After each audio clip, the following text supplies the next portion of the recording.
Today I wanted to talk to you about how Taiwan and the Taiwanese people changed me. There won't be any politics today. I don't want to talk about that. I want to talk about the people. And often you'll find I will say Taiwanese Chinese. And the reason for that is that the majority of Taiwanese that you will meet are ethnic Chinese, are also culturally Chinese, and that plays a big part in this. Ever since I was young, I was really interested in Asia and Asian things, and especially in Chinese things. In fact, my middle name is Chinese. My father gave it to me. My father was a poet, and he took the name from the I Ching. Anyway, by the time I was in high school, I was already interested in studying Chinese, but our school didn't have a Chinese program. So my father actually bought me my first textbook and tape recordings, and I used them to start a little bit. Also in high school, I had friends that were of Chinese, Taiwanese descent. And then in college, I studied music, and there I met many people from Taiwan.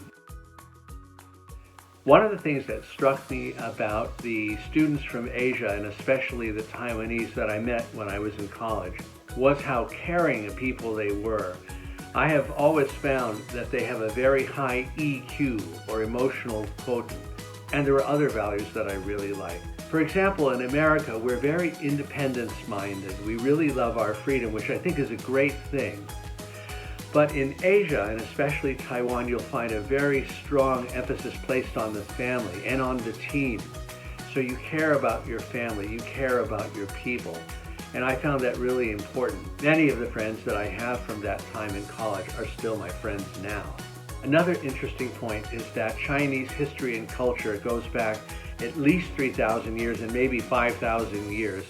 And when you go to Taiwan, you'll find that those cultural traditions are cherished and affirmed.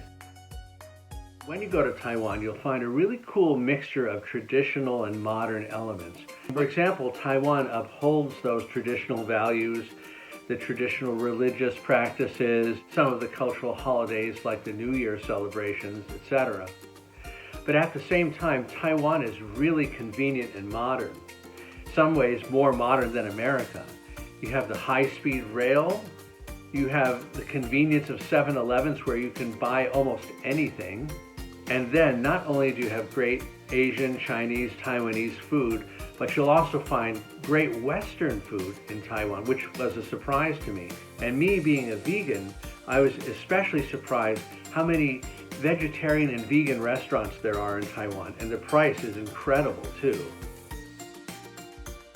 But the main way Taiwan and Taiwanese people changed me was that, on the one hand, Asia and Taiwan is very different from what we know in the West, but the Taiwanese people themselves are so accepting and understanding of different values, and more than that, they're eager to learn about them. It doesn't mean they're going to copy you, but they absorb that. And from that, I learned how to be a more caring and more empathetic person. I really believe that my contact with my Asian friends, and especially my Taiwanese and Chinese friends, have helped me in that regard. The last thing I would just say is, if you have a chance, go to Taiwan. It is part of Asia, but at the same time, it's its own place, unlike any other. And the people are unique too.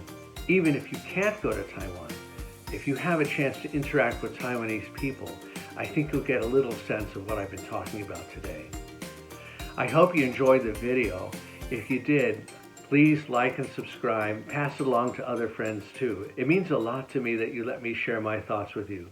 Thanks, and have a great day. Bye-bye.